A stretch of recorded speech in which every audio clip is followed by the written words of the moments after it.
अशांत मन। किसी ने क्या खूब लिखा है, अपनी कमियों पर भी नजर रखिए, हर बार गलती दूसरों की नहीं होती। एक बार एक साधु अकेले ध्यान करना चाहते थे, पर परेशानी ये थी कि जिस जगह वो रह रहे थे वहाँ और भी साधु थे, जिनकी वजह से उन्हें एक शांत माहौल नहीं मिल पा रहा था। वो उस शोरगुल से बचने के लिए और ध्यान लगाने के लिए नदी की ओर चले गए। जब वो नदी के किनारे पर पहुंचे तो वहां भी बहुत से लोग थे। उन्हें जो माहौल चाहिए तो वो वहां भी नहीं मिल पाया। तो वो एक नाव पर सवार हुए और नदी के किनारे से बहुत दूर आ गए।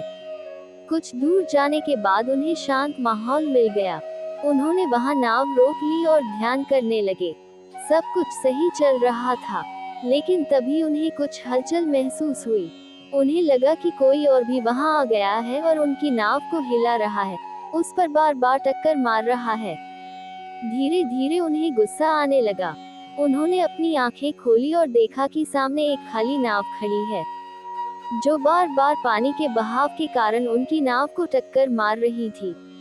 अब उस नाव में कोई होता तो गुस्सा करते, पर अब क्या करें। तभी उन्हें इस बात का एहसास हुआ कि गुस्सा, डर, बेचैनी, अशांति ये सब उनके अपने अंदर हैं, बाहर की नावें तो खाली हैं।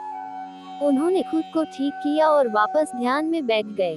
ये छोटी सी मोटिवेशनल कहानी हमें सिखाती है कि जब हमारे चारों ओर हमारे मन के विपरीत बदलाव हो रहा हो, तो गुस्सा आना जायज है।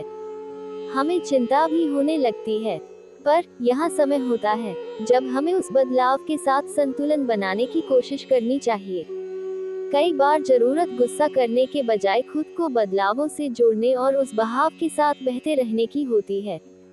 ऐसा कई बार होता है जब हम उन चीजों को कंट्रोल करने की कोशिश करते हैं जो हमारे हाथ में नहीं होती, तो हम बेवजह लोगों पर और अपनी परिस्थिति पर गुस्सा करने लगते हैं।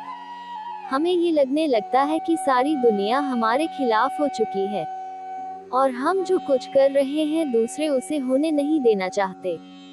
आपके साथ जब कभी भी ऐसी सिचुएशन आए तो ये ना सोचें कि आप इन चीजों से कैसे दूर भाग सकते हैं, बल्कि खुद को उन चीजें के अनुसार ढालने की कोशिश करें, क्योंकि कई चीजें ऐसी होती हैं जिनसे आप दूर नहीं जा सकते।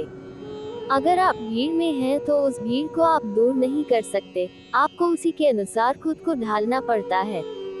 इसलिए जिस माहौल से आप दूर नहीं भाग सकते उस माहौल में रहना सीखें। ऐसा करने से आपको ज्यादा सुकून मिलेगा। मेरे वीडियो को लाइक कीजिए, ज्यादा से ज्यादा शेयर कीजिए। मेरे चैनल परफेक्ट कहानियाँ को जरूर सब्सक्राइब कीजिए और बेल आइकॉन को दबाइए ताकि मेरी नई वीडियो की नोटिफिकेशन आप तक पहुँचे। आपका धन्यवाद।